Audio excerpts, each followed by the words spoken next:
Dum dum dum. Judy Blue, Superfudge. Chapter 6. Farley Drexel meets Ratface. I try to remember this chapter. It's actually quite amusing. It is Fudge at his finest. In August, Turtle needed his yearly checkup and shots. Mom and Dad asked around and decided on the Ark, an animal hospital near the highway.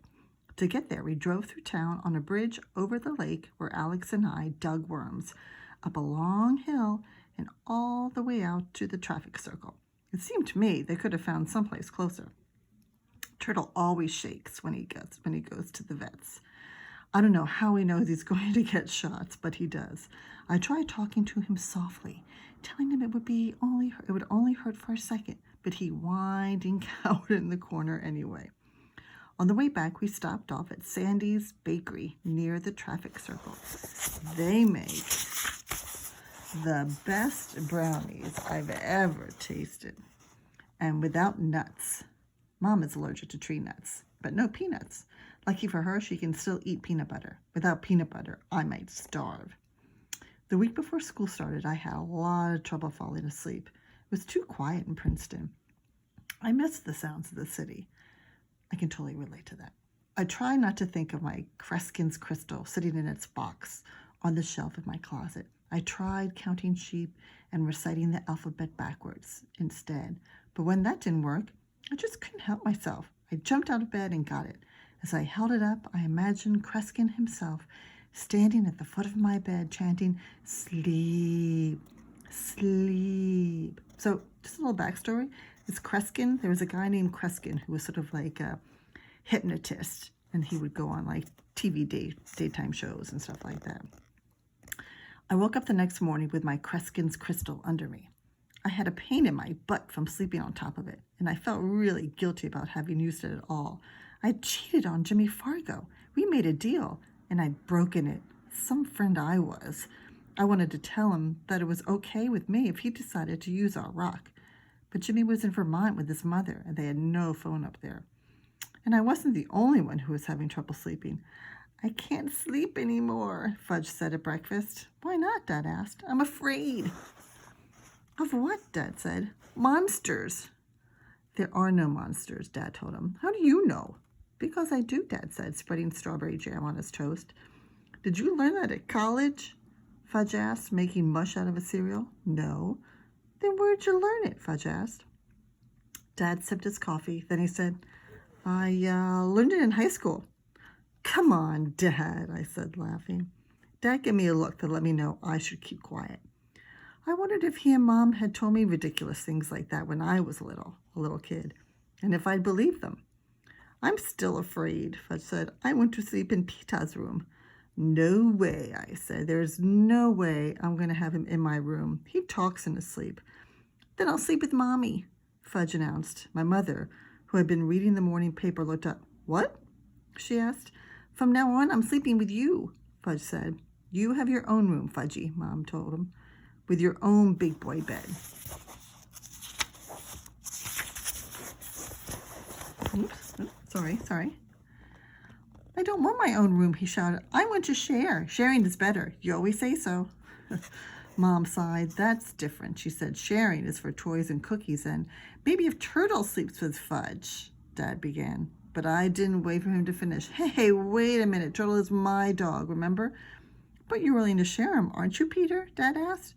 "Not at night. He sleeps with me." Fudge started crying. "Nobody cares about Fudgy. Nobody cares if the monsters eat him up." "Oh, no one's going to eat you up," Mom said. "How do you know?" Fudge asked. "Because I do. That's how," Mom said. "Did you learn in high school?" Excuse me?" I said, getting up from the table, but this is where I came in. Fudge solved his problem by himself. Every night, after the rest of the family had gone to sleep, Fudge dragged his Snoopy sleeping bag down the hall and parked himself in front of Mom and Dad's bedroom where he slept. And Mom and Dad didn't do a thing about it. They'd just get up in the morning and step right over him. They told each other it was just another phase, that he'd get over it. If Fudge wasn't going through one phase, he was going through another. I couldn't help thinking that one of these days Tootsie will be going through phases too. The way it looked now, There might be no end. On the day before school started, Alex and I rode our bikes to the shopping center to buy our school supplies. That reminded me of Jimmy Fargo and how we used to always go shopping for school supplies together. I felt really lonely thinking about Jimmy and scared about what school would be like here. Maybe all the kids would hate me. Maybe I hate them. Maybe we hate each other. Maybe I get a dumb teacher. Dumb teachers are the worst. I should know. I had one in 3rd grade. That night, I didn't even try to sleep without my Kreskin crystal. Even so, I woke up about 1,000,000 times during the night. The next morning, I asked Mom how she expected me to walk Fudge to school and still ride my bike with Alex, because Alex told me that all the kids in Princeton ride bikes to school. Maybe you could ride slowly and Fudge could walk beside you, she said. Come on, Mom.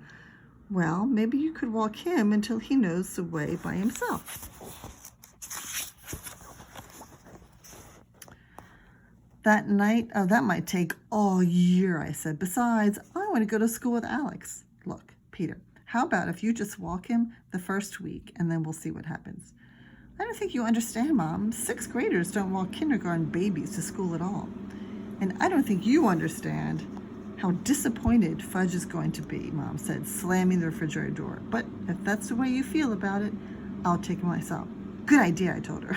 But Fudge, who'd been listening behind the kitchen door, shouted, No, I want to go to school with Peter. You promised, he told Mom. You promised.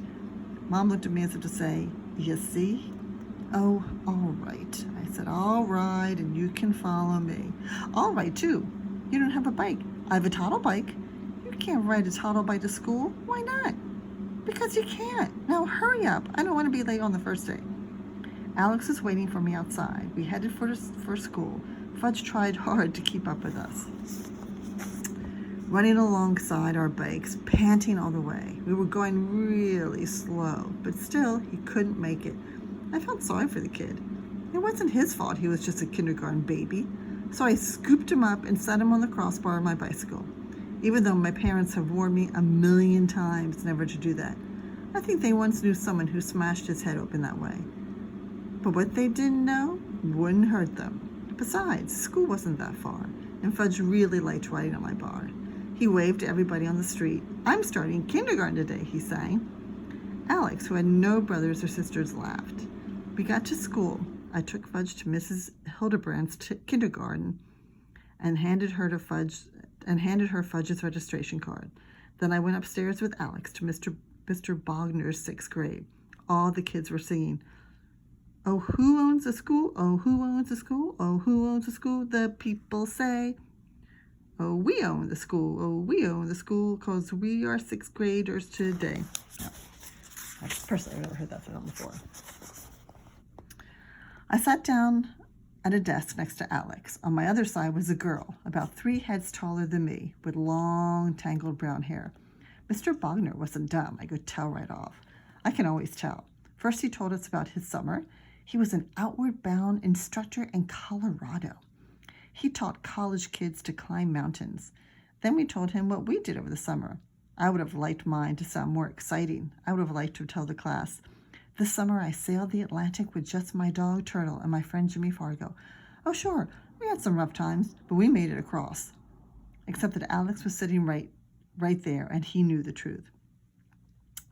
There were 3 new kids in our class. I was the only one from New York. Another boy, Harvey, was from Pennsylvania, and a girl, Martha, was from Minnesota. Mr. Bogner told us about some of the projects we'd be working on during the year, like building a Viking ship and studying our home state of New Jersey. I wanted to tell him that it wasn't my home state, and it never would be. But before I had a chance, Martha said, Excuse me, Mr. Bogner, but my home state is Minnesota. So will I be studying that while the rest of the class does New Jersey? That's a good question. No, Martha, Mr. Bogner said, as long as you're living here, you can consider New Jersey your home state. But Mr. Bogner, Martha said, why don't you see me about it after class? Mr. Bogner said, and he didn't sound angry or anything. Later, I found out the girl who was sitting next to me, the tall one with the tangled hair, is named Joanne McFadden. I was going to ask her where she lived when a message came over the intercom. Good morning. Mr. Bogner, would you send Peter Hatcher to Mr. Green's office, please? Oh, right away, Mr. Bogner answered. Thank you. Mr. Green was the principal. What did he want with me? Joanne McFadden whispered. What'd you do? I don't know, I said, feeling my face turn red. Do you know where Mr. Green's office is? Mr. Bodner asked. I'll find it, I said. Don't look so worried, Peter, Mr. Bodner said. You can't be in that much trouble. It's only the first day of school. The whole class laughed, except Joanne McFadden. She just gave me a kind of shy smile. Interesting. It probably has something to do with registration, I thought on my way to the office. All but my mother didn't fill out the part of the registration card about who to call in case of emergency if the parents can't be reached. She forgets that almost every year. Or maybe the principal likes to introduce himself personally to all the new students. But then why wouldn't he have asked for Harvey too, and Martha from Minnesota? Because he calls them to his office in alphabetical order, I told myself, not knowing either Harvey or Martha's last name. And if he started with the A's early this morning, he'd probably be up to the H's now. Yeah, that made sense. I found Mr. Green's office. I'm Peter Hatcher, I told his secretary. Oh, go right in, she said. He's expecting you. You wanted to meet me? I said to Mr. Green. See me? Hello, Peter. Mr. Green looked something like my uncle, but my uncle is clean-shaven, and Mr. Green had a mustache. Now that my father is growing a beard, I'm more aware of these things. We're having a bit of a problem with your brother, Mr. Green said. Oh, so that was it. I should have known. We've tried to get your mother or father on the phone, but there's no answer, so we were hoping you'd be willing to help us. He's always helping people with his brother. What did he do this time? I asked. A number of things, Mr. Green said. Come on down to the kindergarten. I'll show you. We walked down the hall together. All the kindergarten babies were busy. Some were building with blocks, others were painting, and a group was playing house in the corner. It was just the way I remembered kindergarten, but I didn't see Fudge anywhere. Oh, Mr. Green, Mrs. Hildebrand said, limping over to us. I'm so glad you're here. I can't do a thing with him. He still refuses to come down. I looked up. Fudge was perched on top of the cabinets that were on top of the cubbies. He was stretched out, lying across the top, just inches from the ceiling. Hi, Peter, he called, waving. What are you doing up there? I asked. Resting? Come on down. No, I don't like the school. I quit. You can't quit, Mr. Green said. Why not? Fudge asked. Because going to school is your job, Mr. Green said. Otherwise, what will you be when you grow up? A bird, Fudge told him. Mr. Green laughed. Yeah, creative, isn't he? You could say that. I wouldn't necessarily call it that, Mrs. Hildebrand said. Why did he climb up there in the first place? I asked. Well, Mrs. Hildebrand said, that is a long story. Because she's mean, Fudge said. M-E-A-N. Now, Mr. Green, Mrs. Hildebrand said, you've known me for a long time, and I ask you, have I ever been mean to a child?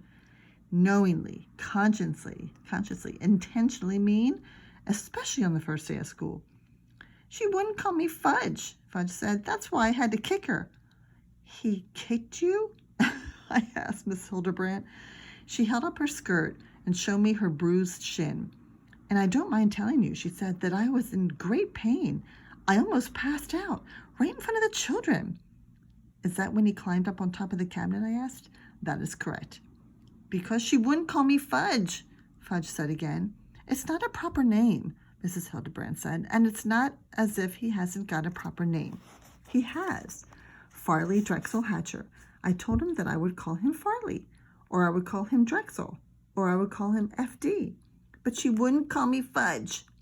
All little kids turned around, and suddenly the room was very quiet.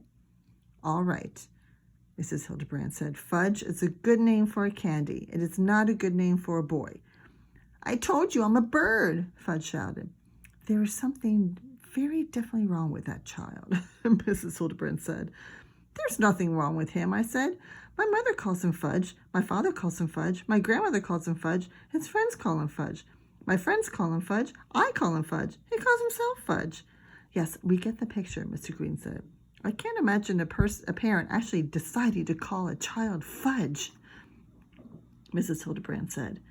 You don't know my parents, I told her. Well, that's true, but I think what we have here is a basic personality conflict, Mr. Green said. So I suggest that we transfer Fudge to Miss Ziff's kindergarten.